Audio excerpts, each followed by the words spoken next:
Bonjour auditeurs et auditrices, bienvenue dans le podcast Le Duo Parleur. On vient tout juste de changer de nom parce que c'était mieux pour notre référencement. J'espère que vous vous habituerez rapidement. Je suis Sean-Ric Douangaripi, le co-hôte du podcast, et je suis accompagné de mon co-hôte habituel, Félix Godin. Je te laisse te présenter. Bonjour, moi c'est Félix Godin.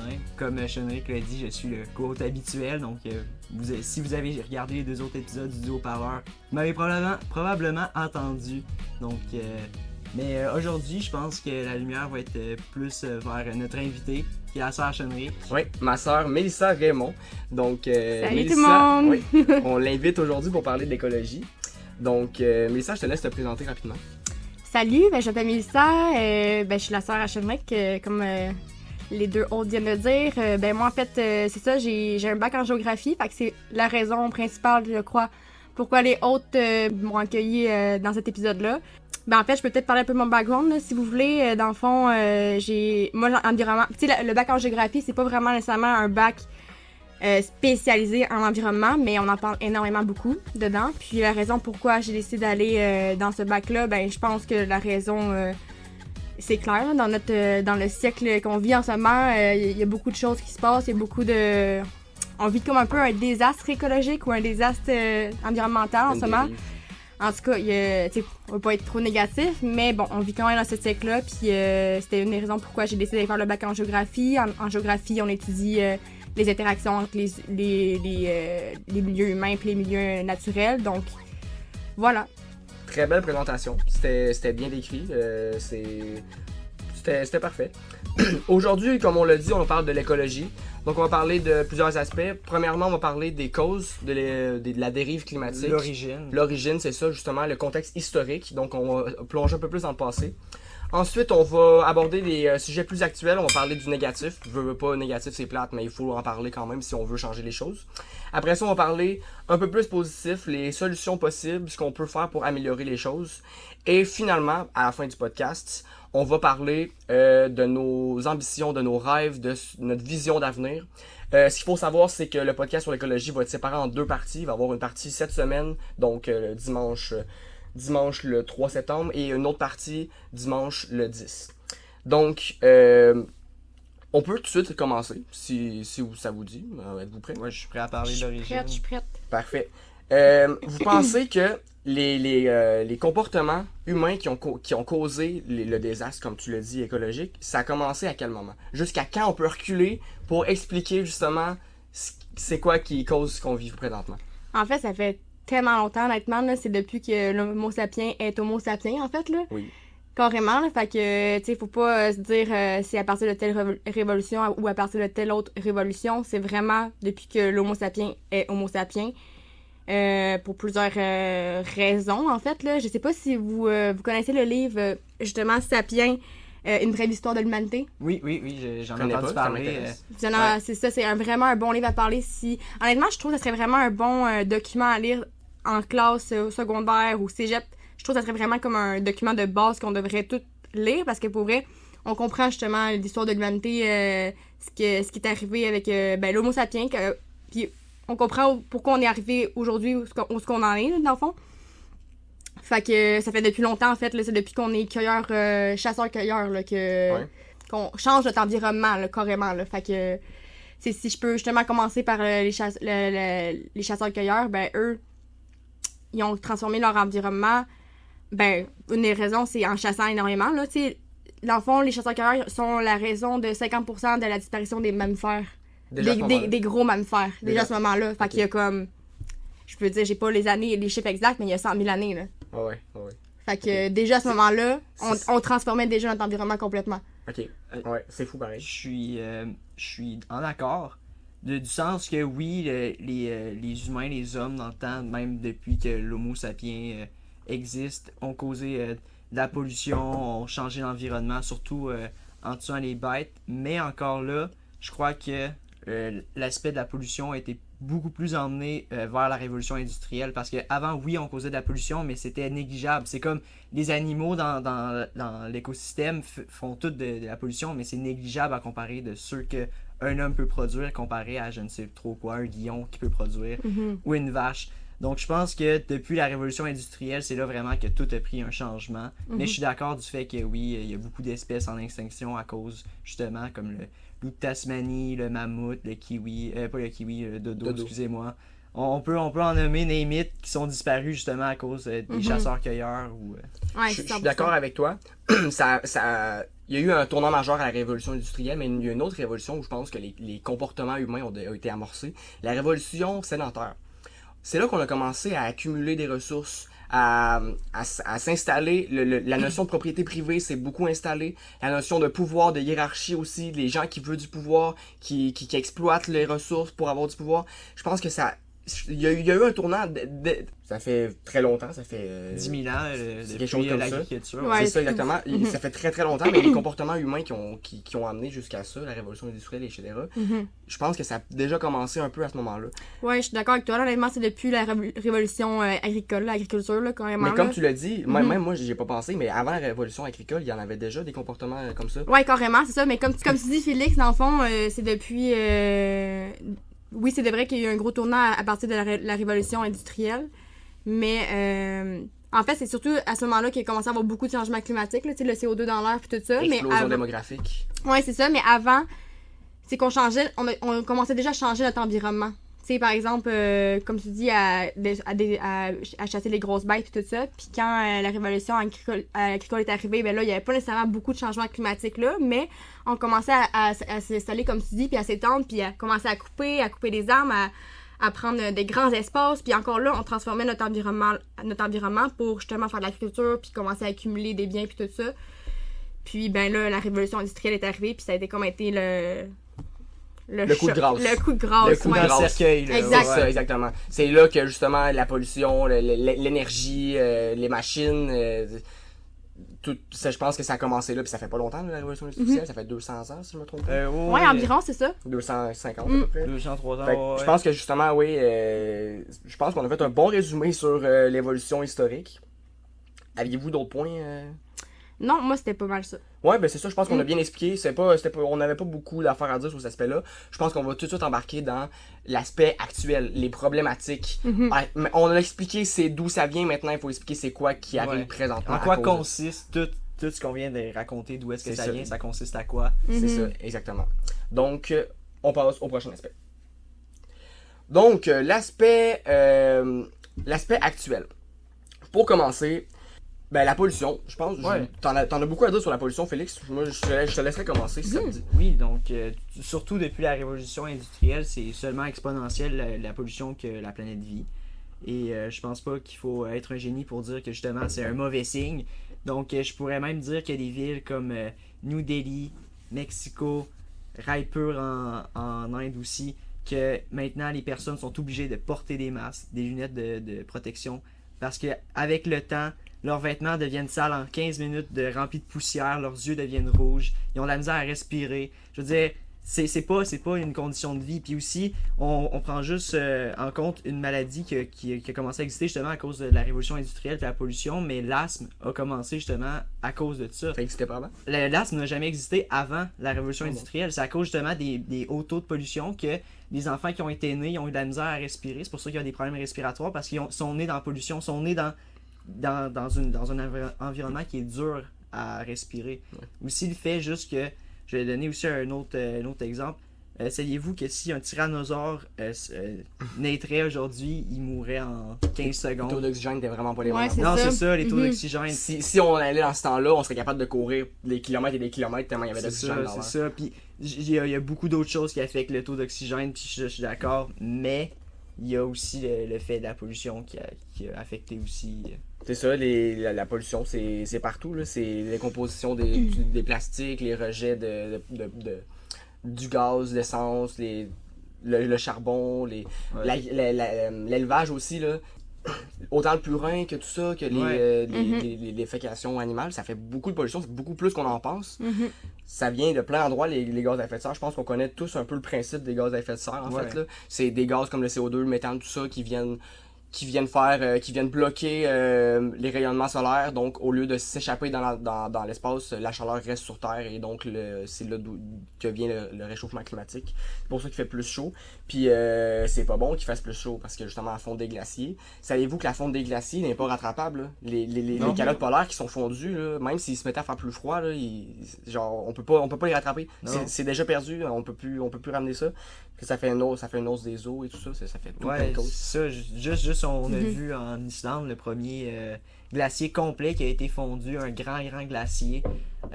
Puis maintenant, il est complètement fondu. Fait que, juste là, on peut voir tout de suite qu'il y a eu des gros changements niveau température, tout ça. Il y en a beaucoup qui sont sceptiques du fait que moi, 2 degrés de plus par année, moi je m'en fous, mais si vous saviez comment tout peut changer, parce que s'il y a la fonte des glaciers, le taux d'océan va monter, puis il y a des communautés, des pays comme par exemple le Tuvalu, où est-ce que récemment le président a fait un cri à l'aide. C'est-à-dire que le Tuvalu va être complètement... C'est un atoll, donc c'est un petit banc de sable dans l'océan. Il va être avalé à la majorité en 30 ans. Et d'ici 90 ans, le Tuvalu ne va complètement plus exister. Mais d'ici 30 ans, il faut que tout le monde parte de l'île. Donc c'est pas un gros pays, c'est juste un pays d'environ 10 200 habitants. Mais ça reste que c'est 10 200 personnes qui doivent être délocalisées, qui doivent perdre toute leur culture, toute l'histoire qu'il y a eu sur cet atoll-là, dans le fond, parce que la montée des eaux c'est trop compromettante pour cette île-là. Fait que je pense que c'est un des plus grands défauts, surtout, de perdre des pays au complet à cause de l'eau. Ouais, c'est ça, les répercussions culturelles, là, c'est finalement les changements climatiques, ça a des répercussions pas juste sur notre santé, là, c'est culturel, là, tu veux pas tu perds ton pays au complet, là. Tu dois te délocaliser, puis ça fait des millions, des centaines de millions d'années que tu habites là, je veux dire, c'est quand même quelque chose, là. Ouais, exactement. Puis quelque chose que j'ai appris aussi en faisant mes recherches, c'est que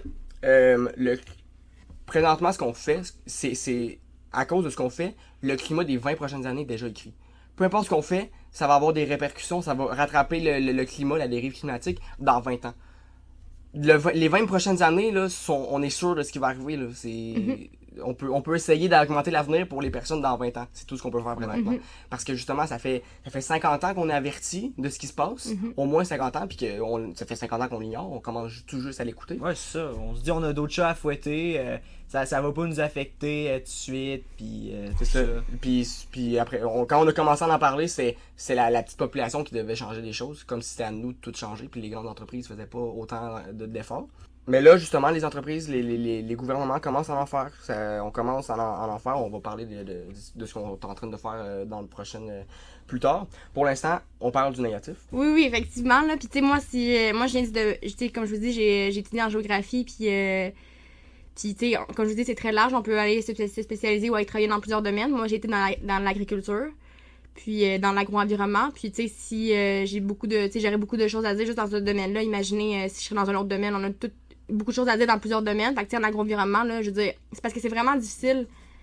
Tu sais, moi, il y a beaucoup de négatifs, mais c'est vraiment difficile pour une personne en particulier de changer les choses. Tu sais, par exemple, si je donne un exemple d'un fermier ou d'un agriculteur qui, lui, a été habitué à cultiver les mêmes cultures, parce que quand on cultive les mêmes cultures puis tout ça, puis qu'on a tout le temps le même modèle, tu sais, je sais pas si vous le savez, mettons, on fait soya, maïs, c'est pas bon pour la terre, on utilise des fertilisants beaucoup pour combattre les mauvaises herbes, les ravageurs, les insectes qui ravagent les cultures puis tout ça, puis on rase tout, on enlève toute la végétation parce qu'on veut on veut pas perdre le maximum on veut avoir le maximum de superficie finalement à cultiver parce que c'est comme ça qu'ils font leur argent, tu sais. Fait que c'est vraiment difficile, par exemple, on dit beaucoup de négatif, mais c'est quand même difficile pour les personnes qui sont là-dedans puis qui travaillent là-dedans, tu sais, dans le sens que ils ont pas le choix, dans le sens que c'est leur gagne-pain.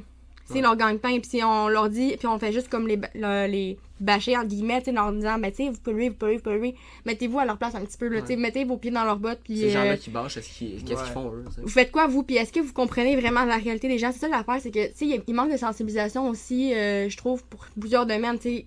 En agriculture, il faudrait quasiment que tout le monde ait passé comme une semaine dans les pieds de quelqu'un dans tous les domaines. Mettons, là, je parle de l'agriculture parce que j'ai beaucoup travaillé là-dedans, mais va travailler comme un agriculteur puis comprend un peu sa réalité. C'est vraiment... Lui, dans le fond, tu sais, il fait son argent puis il fait son argent comme ça puis il essaie d'amener d'autres... d'améliorer ça, mais c'est juste que c'est difficile. Il y a vraiment beaucoup de spécificité dans chacun des domaines que des fois, on comprend pas tout à fait comme monsieur, madame, tout le monde. T'sais, c'est ça qui arrive aussi, là. Oui, exactement. Puis, t'as amené l'agriculture, je voulais en parler un peu. En fait, plus de l'élevage aussi, ben, c'est dans le domaine de l'agriculture, l'élevage. L'élevage, on va parler aussi du végétarisme, d'une manière. Savez-vous que pour faire 1 calorie de viande, il faut 7 calories végétales? Oui. C'est tellement de gaspillage, c'est triste de dire ça, mais il faudrait que les gens mangent moins de viande. Pas forcément, je vous dis pas d'être végétarien, là, mais il faudrait que si les gens mangeaient un petit peu moins de viande, faisaient un petit peu plus attention. Au pire, le poulet, il y a moins de gaspillage de calories végétales dans le poulet. Manger plus de poulet, moins de bœuf. Le bœuf, je pense qu'il faut 11 calories végétales pour faire 1 calorie de bœuf. C'est tellement de gaspillage. Ouais. Puis en plus, les forêts qu'on rase pour l'élevage, ouais. ça fait moins d'arbres. Ça fait moins d'arbres qui capturent du CO2 puis plus d'animaux qui en produisent. Ça fait... On enlève... Ça débalance complètement. Ça débalance complètement. On enlève les solutions puis on rajoute des problèmes finalement. C'est dévastant de savoir ça. Puis c'est quelque chose que les gens peuvent changer facilement, tu sais, manger un petit peu moins de viande puis ou manger plus de poulet comme je l'ai dit.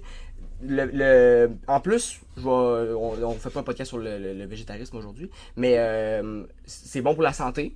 Ça a été prouvé à plusieurs moments. Puis les animaux souffrent, donc c'est quelque chose qu'il faut changer. Puis c'est ça les arbres. Ouais. Puis... Carrément, c'est une des raisons pourquoi je suis devenue végétarienne. Là. Même avant de faire mon bac en géo, j'ai eu un déclic à un moment donné, j'ai fait.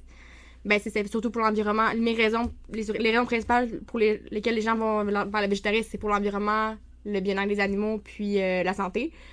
Mais vraiment, c'était une des raisons, là. Je veux dire, si vous voyez des fois les vidéos, là, tu vois des terres remplies d'animaux, puis il n'y a aucun arbre, là. C'est que des... c'est que des animaux, puis tu vois dans quoi qu'ils vivent, t'es comme... Moi, ça m'a tellement choquée, là, quand j'ai vu ça. Puis tu sais, je veux dire, quand tu vois ça de tes propres yeux, c'est logique, là. Il n'y a plus d'arbres, là. Je veux dire, on prend toute la place que pour les animaux, là. Je pense que... Je sais pas combien c'est quoi le nombre le ratio de vaches ou bœufs par humain, mais il y a vraiment beaucoup plus d'animaux d'élevage que d'humains, là, sur la Terre, là. Ah oui? C'est... Ouais, vraiment. Fait que, ouais, c'est ça, c'est une des raisons pourquoi j'ai été vers le végétarisme. C'est une très belle chose pour vrai. Puis il faut y penser. Puis il y a plein de gens qui sont extrémistes. Là. Il y a des végétariens extrémistes, mais c'est pas juste pour la souffrance animale. Là. Il y a l'écologie puis il y a la santé. C'est ça, exact. On ne pense pas assez à ces raisons-là. Non. Je sais qu'on a parlé un peu plus, c'est une solution, mais c'était un peu aussi un problème là, qu'on parlait. Là. Ouais, le fait de manger beaucoup de viande, finalement. Là, le fait de consommer, d'être un pur carnivore, puis pas vouloir du tout aller vers manger avoir d'autres alternatives dans leur menu, là, finalement. Ça vient d'un climato-scepticisme. Ça vient des gens qui se disent, ben, c'est pas grave. Là. Ben, peut-être pas qu'ils sont climato-sceptiques, mais que ça les affecte pas, qu'ils s'en foutent un peu. Il y a plein de gens que ça leur dérange pas, qu'ils disent, jamais je prendrai une voiture électrique. Ben oui. Je vais toujours prendre mon char à gaz, je m'en fous, là. Hey, dites-moi pas qu'on va faire. Puis, c'est vraiment ces gens-là, puis je veux dire, la génération avant nous, ça cause, eux aussi, ils pensaient de même, c'est pour ça qu'on est on est comme ça, on est dans une situation. Ben, on est dans une habitude. Il y a beaucoup de gens, c'est parce que les gens se disent, individuellement, je peux rien faire. Mais si tout le monde se dit ça, c'est la pire affaire à dire. Ça, tant qu'à moi, là, c'est la pire affaire à dire, honnêtement, de dire, ben, il y a personne d'autre qui fait rien, fait que je vais rien faire, c'est la pire chose à dire, je pense. Ouais, ça me fait rire parce que ça me fait penser, j'ai vu auparavant le Vox Pop sur réchauffement climatique, où Guy Nantel, si je me trompe pas, c'est lui qui fait ça. Ouais, c'est ça. C'est Guy Nantel, ouais. C'est ça, puis il est devant un Costco, puis là, il demande aux personnes c'est quoi leur opinion sur le réchauffement climatique, tout ça. Puis évidemment, il pogne des personnes qui sont assez qui ont du scepticisme envers le réchauffement climatique, tout ça, vu qu'ils sont en dehors d'un Costco. Mhm. Il y en a beaucoup qui disent s'il fait plus chaud au Québec, je veux dire, c'est tout le temps ça. Tu sais, il y en Ouais. a là, qui se rendent pas compte de l'amplitude, pis ça me fait rire à chaque fois parce Ah que là là. Ouais, c'est ça. Mais c'est ça, moi aussi, je comprends. J'ai vraiment de la misère à comprendre ces gens-là. J'essaye d'être ouverte d'esprit, Ouais. de comprendre, mais je suis comme, mon Dieu, C'est vous voyez égoïste. pas. C'est comme un peu égoïste, ça, Ouais. exactement, de penser comme ça, là, de penser à juste toi, là. Ouais. Carrément, là, fait que, ouais, je sais. L'humain est égoïste. Ouais, mais tu sais, en même temps, je veux dire. C'est parce que ça, je pense que les gens, ils veulent juste pas changer leur habitude. Ouais. Puis tu sais, je pense que les solutions vont pas juste passer par. Tu sais, on va en parler plus tard, mais les solutions vont pas juste passer par l'individuel, là, ça va passer par le collectif aussi, puis on pourra en parler plus, mais c'est sûr que c'est ça. C'est sûr que ça dépend aussi de qui tu t'entoures aussi. C'est sûr que si t'es juste avec du monde qui croit que justement il y a pas de réchauffement climatique, puis que le recyclage, il y a pas grand chose qui se recycle anyway, fait qu'on en fait pas, ou il y a beaucoup de gens qui disent ça. Ça dépend à qui tu tiens aussi, hein, avec qui ton entourage, là, fait que puis ce que tu regardes aussi dans les nouvelles, là, si on peut en parler aussi amplement, là, ce qu'on voit dans les nouvelles, ça peut vraiment influencer c'est ça, les façons dans lesquelles on pense, là. Moi j'aurais une question pour vous deux, ok, qui s'attache au problème. Mais selon vous, est-ce qu'il y a des écologistes extrémistes, et si oui, ça serait quoi pour vous des écologistes extrémistes, des groupes qui prônent l'écologie mais qui sont extrêmes trop? Ça serait des gens qui forcent les autres à faire. Qui imposent leur façon de penser. Ouais. Je trouve que c'est souvent ça. Là. Les extrémistes sont souvent d'une bonne cause. Mm-hmm. Mais c'est des gens qui veulent trop forcer les autres à faire, puis ça finit par nuire à la cause finalement. Ouais. Et je pense que c'est De quelle façon, par exemple, je me suis pas. Je t'avoue que j'ai pas fait des recherches vraiment sur les écologistes extrémistes, mais s'il y en a, selon moi, c'est des gens qui disent aux gens recyclez, plantez des arbres, faites ça, soyez végétariens, nanana. Puis s'il y a des gens qui genre de vegan teacher, là, ça c'est comme c'est une végétarienne extrémiste, là, tu sais, c'est des gens qui disent aux gens, qui veulent imposer leur façon d'être aux gens, puis ça fait tout l'inverse, là, les gens veulent pas être comme ça, là, au final. Là. Puis justement, c'est pas ça qu'il faut, là. Ce qu'il faut, c'est sensibiliser, c'est faire comprendre les causes, puis c'est dire, c'est d'accepter les gens, là. Il faut les comprendre, ces gens-là. Ces gens-là, ils ont juste pas autant d'éducation, ils sont pas sensibilisés, ils sont pas. Ben c'est ça, il manque de sensibilisation carrément. Là. Je trouve que, tu sais, quand on était jeune à l'école, est-ce que vous avez eu dans vos cours au primaire, au secondaire, est-ce que vous avez eu des cours sur l'environnement, sur qu'est-ce qui se passait? J'ai eu des projets, par exemple, en 3e année, j'ai dû tout calculer le nombre d'eau que j'utilisais, ou tout ça, ou Ok, des c'est cours. cool, quand même. Ouais, mais c'est pas toutes les écoles. C'est à cause que l'école que j'étais allé, c'était, on prônait un peu l'environnement, là, dans le temps, veux pas. Moi, j'ai jamais eu ça. Tu vois, j'ai jamais eu ça moi non plus. Puis, tu vois, je pensais que t'aurais peut-être eu quelques cours quand même là-dedans, parce qu'on a quand même pas dans la même génération. J'ai déjà eu quelqu'un qui était venu pour parler du recyclage en classe. Puis en géographie, peut-être. Mais c'est ça, mais le truc, c'est que les changements, ça ne passera pas juste par le recyclage, par on fait attention à la consommation d'eau qu'on utilise, ça va passer par plusieurs choses. Là. Fait que c'est pour ça qu'il faut comme avoir le big picture, un peu, désolé de mon anglicisme, mais c'est ça qu'il faut avoir de la sensibilisation, puis les gens en ont pas eu. Puis pourtant, tu sais, je veux dire, l'environnement et les écologistes, l'essor des écologistes, c'est sorti quand, les années 70, si je me trompe pas. Fait que ça fait longtemps qu'on en parle. Mais c'est ça. Fait que... Le 50 ans, c'est ça. Ouais, c'est ça. Fait que, mais c'est ça, tu sais, pour répondre à ta question sur les extrémistes, je pense que ça peut aussi passer par comment tu agis personnellement. Tu sais, des fois, je connais, je connais pas personnellement, là, mais je connais un monsieur qui a décidé, lui, de se couper de la société. Il est allé vivre en Côte-Nord, à côté de la montagne. Il vit dans une cabane en bois, littéralement, puis il se nourrit, puis il chasse, puis il utilise toutes les ressources qu'il y a autour de lui, là, carrément. Il s'est coupé de la société, puis comme moi, je veux plus vivre dans cette société-là, je veux vivre de mes propres moyens. Tu penses que c'est égoïste ou que c'est pas respectable? Égoïste, je pense. Parce que dans un sens, parce qu'on peut voir ça comme si il se fout des problèmes de la société, puis il veut s'en déconnecter, ou on peut voir ça comme il veut juste vivre sa vie, puis il veut pas déranger personne.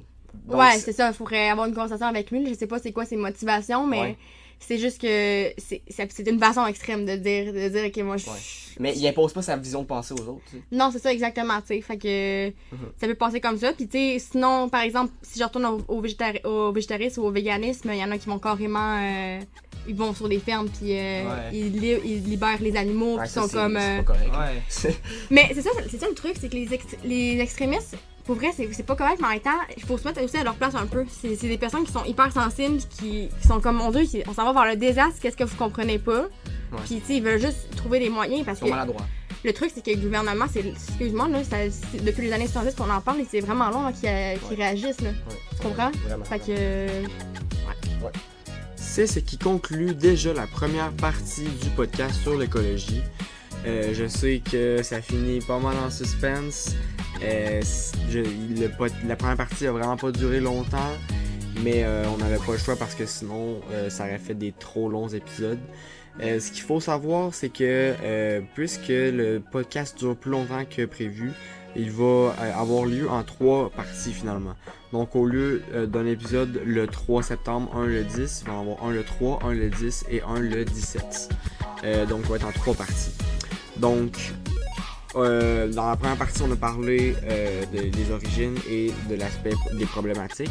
Dans la prochaine partie, on va parler seulement des solutions. Et dans la dernière partie, on va parler de notre vision du futur. Donc, n'oubliez pas de garder la notification pour dans une semaine. Soyez prêts, soyez à l'heure, ne manquez pas la prochaine partie. Je sais que vous allez l'attendre, je sais que vous allez avoir hâte. Donc, j'espère que vous avez apprécié cette première partie et on se retrouve la semaine prochaine. Merci beaucoup, ciao!